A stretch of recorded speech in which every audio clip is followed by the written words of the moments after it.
Story of a Lubbock man who served more than 20 years in prison for sexual assault. Yeah, and even though he has served his time, now he's working to clear his name. Our Matthew Stell joins us now with a closer look at this case. Yeah, Lauren and Brian, in 1994, Larry Barth was convicted of sexually assaulting his two young sons. To this day, he says he didn't do it. And after initially accusing Larry, one of those boys now says it never happened. So if that's the case, why is Larry still considered a sex offender? Well, it's a bizarre tale of truth, but also lies. And we do want to warn you, the details you're about to hear may be very graphic. Larry, let's start off. Tell me about yourself. Where'd you grow up? Who is Larry Barth? Well, I'm Larry Barth. I'm from San Gabriel Valley, California. You have the mountains on one side, you got the ocean and the desert all within 40 miles of each other. It's pretty nice.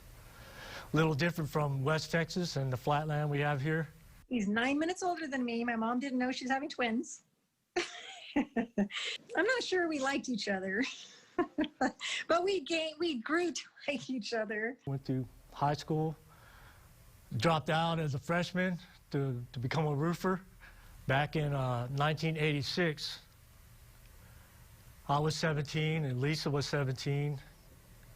And when I met her, we were living up in the San Gabriel Mountains in Los Angeles. All right, so you'll just talk to me here. Don't even okay. We'll just all right. The whole conversation. He looked like $1 million. He had white blonde hair down to here and green eyes, and he was built really well, and he's just a really, really handsome guy. To be honest, it wasn't good from the start. In between sharing him with all the other women and the beatings, I had a miscarriage when we were in Ohio. I'd been kicked in the stomach over and over again. Oh yes, there was infidelity within the marriage. I was unfaithful. There was the physical altercations was getting worse. The young couple, along with Lisa's son, Caleb, would eventually move to Wolford to be closer to Lisa's family in nearby New Mexico. We were living in these little trailers, and we were very irresponsible with our sexual behavior. So what would happen was Caleb would walk in on us having sex. But this story really starts in the late summer of 1992 when Lisa is changing her younger son, Jared's diaper. And I was like, what the hell happened? Why is he bleeding? And I told Caleb, I said, you get out of the bathtub, and I spanked Caleb. I was like, I don't even know what the F is going on. And he didn't tell me, and finally he told me that Larry had taken his cutting knife and cut him. And also that Larry sexually assaulted him as well at the age of 9. Larry Barth, did you rape your stepson? I never physically abused my sons, nor did I ever sexually abuse my sons. My sister takes me to the doctor in Hobbs, Dr. Burke, and they say that was that the scars that Jared and Caleb both had were looked like penetration. Sexually harassed? No, I didn't. Abused? Nope. Instead, Larry says the day of the alleged assaults, he was being a good father to his sons, spending the day at the South Plains Mall before dropping them off at their grandmother's house. Larry was telling me that Caleb lied, and I thought, you know what, maybe Caleb lied. Maybe that's not how this happened, and maybe the doctor's wrong and all of that. So she calls my house, and she leaves a message saying, basically to the effect, Larry, I'm so sorry. Caleb said he lied. He was mad at you because you left. So I heard this. I mean, it wasn't Larry telling me. I heard it on my answering machine. I was with my family 2 weeks after that. Caleb never said anything about being raped in those 2 weeks. Larry believes that Caleb and a female cousin performed sexual acts on each other, and that 2-year-old Jared sadly became a victim to that behavior. This is a case of siblings playing nasty with each other. You think he did it? Do I think he did it? Yeah. While Larry is visiting his sister in California, 2 sexual assault charges are officially filed against him. I told him to go to California. I told him, hey, Larry, don't look back. But Larry did come back. He's arrested, and about a year and a half later in 1994, his trial begins. So he gets on the stand and basically says, all those things I said in the past are true. In the court, as a defendant, and the state witnesses are a mother and child, it's a losing battle, no matter what. I did not take their plea deal. I'm not guilty. I'm not guilty.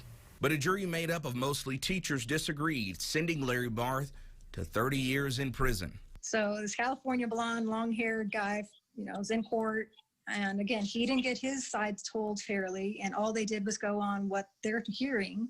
And obviously, I mean, to be honest, if that was the case, I might have gone that direction too. I was falsely accused of sexually assaulting my son Caleb and my son Jared. That could be the end of the story right there. But then I was wrongly convicted. My mom stuck with me while I was in prison till the day she died. Up until her last breath, she was still hoping for his freedom and trying to still seek, attorneys. And I mean, she gave some attorneys $25,000 to look at the case and say, I can't do anything about it. And during that time, Carol Myers still kept a relationship with all her grandchildren, including a special one with Caleb, who in 2002 had also dropped out of high school. That's when Carol gives Caleb a place to stay and even a job at one of her businesses. It's quite odd that you would go and live with the mother of the man who you say raped you and raped your brother.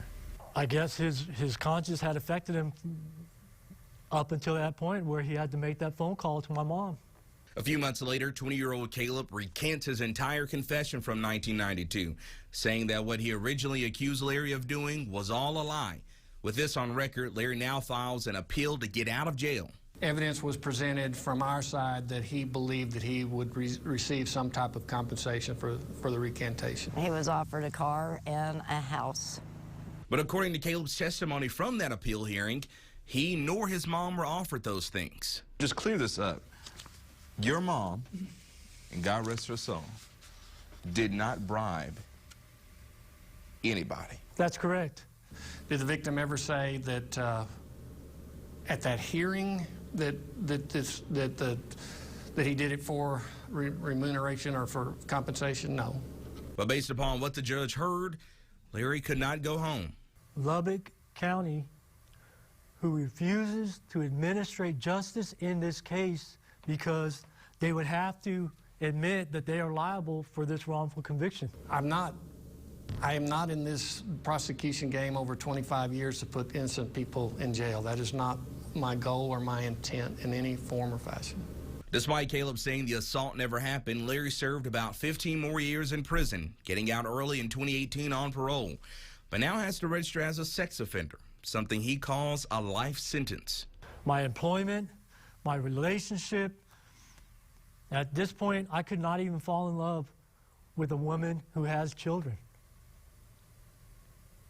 That could lead me back to prison. Larry stayed in jail. You know why? Because the evidence was there. Christian man he is he would have admitted it, especially somewhere in all of these years.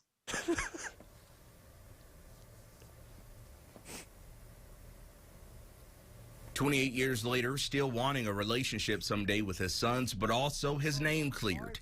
Knowing that reality most likely includes having his ex-wife tell what he says is the real truth.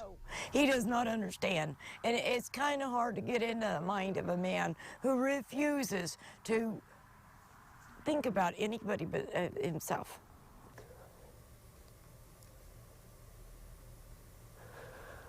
I hate her for taking my life for all those years in that cage, but I forgave her a long time ago.